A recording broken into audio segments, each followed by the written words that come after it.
purpose of a subcutaneous injection is to place medication between the skin and the muscle tissue, in a tissue layer that is rich in blood vessels. This causes the medication to be quickly distributed throughout the body. This program will show you how to administer the familiar shot in the arm to provide a subcutaneous injection. After you've washed your hands, assembled, checked, and loaded your equipment, you begin by locating a suitable injection site. Actually, there are many suitable injection sites. The most commonly selected are the outer part of the thigh and the upper arm. During this program, we'll use the posterior area of the upper arm, here toward the back of the patient's arm. Now, clean the area of your patient's arm to be injected. Use an antiseptic sponge and scrub in a circular motion, spiraling outward from the injection site. Now, pick up the syringe and remove the needle guard. Pull it straight off. Don't touch the guard to the needle. With your other hand, pinch the skin of your patient's arm and hold it firm. Hold the barrel of the syringe with your right hand between your thumb and index finger. Check to see that the cutting edge or bevel of the needle is pointing up toward you.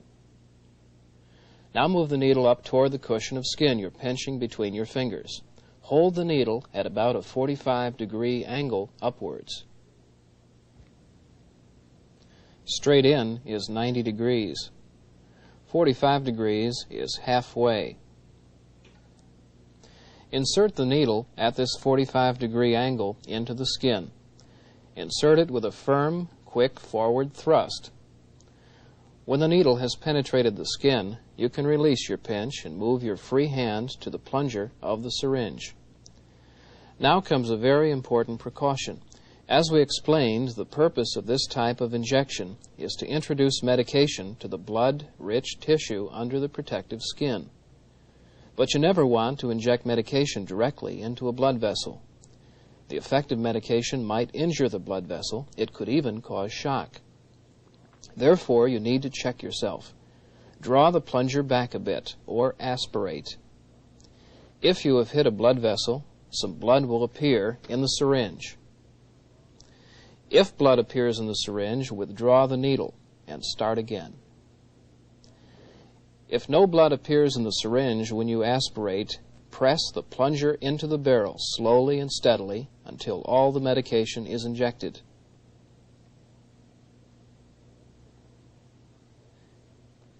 Then put an alcohol sponge over the site and quickly remove the needle. Massage the site with the antiseptic sponge. Use a gentle circular motion to help disperse the medication throughout the tissue so that it will absorb readily. Then discard the syringe and needle in the appropriate container. The process of injection takes a very short time. We stretched out this process to make our teaching points. Now practice this task yourself.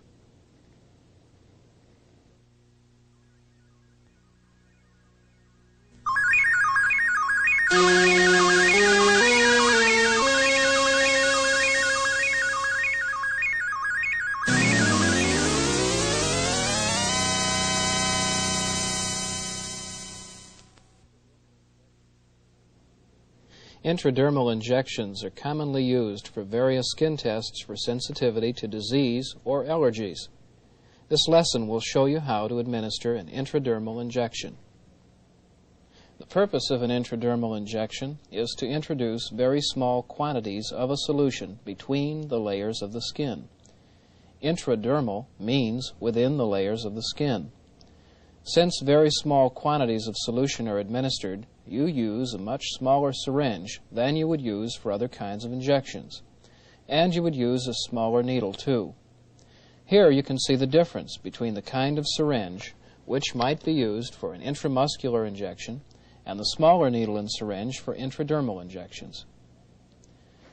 You prepare the needle and syringe in the same manner as you would for other injections, except that you should use the smaller tuberculin syringe.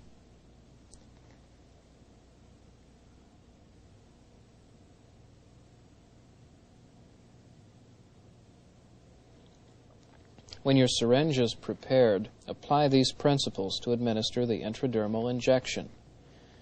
Select an injection site and cleanse it with a firm circular motion. Recheck your syringe and expel any air bubbles that may still be in the syringe. While pulling the skin tight, insert the needle. Then slowly inject the solution and withdraw the needle, being careful to avoid pressure over the injected skin. For an intradermal injection, select a site on the inside of the patient's forearm, the side which would be exposed when the hand is palm up. With a sponge wet with disinfectant like ether or acetone, cleanse the injection site using a firm, gentle circular motion, cleaning outward in a spiral. Now pick up your syringe. Remove the needle guard and hold the syringe around the barrel. The bevel or cutting edge of the needle should be facing up. Next, stretch the skin tight across the forearm at the injection site. Hold the syringe so that the needle is at a flat angle, almost parallel to the skin, about 15 degrees. Insert the needle only enough so that the cutting edge or bevel penetrates the skin. When the needle has penetrated the skin, you can use your other hand to operate the plunger. Inject a small amount of solution. If you have inserted the needle correctly, a small white circular bump will appear on the skin. Inject the remainder of solution slowly. The small amount of solution you ordinarily inject will remain in the circular bump under the skin.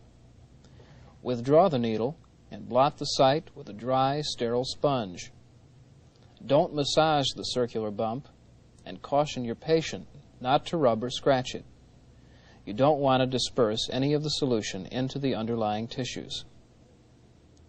When finished, dispose of your needle and syringe in the appropriate place.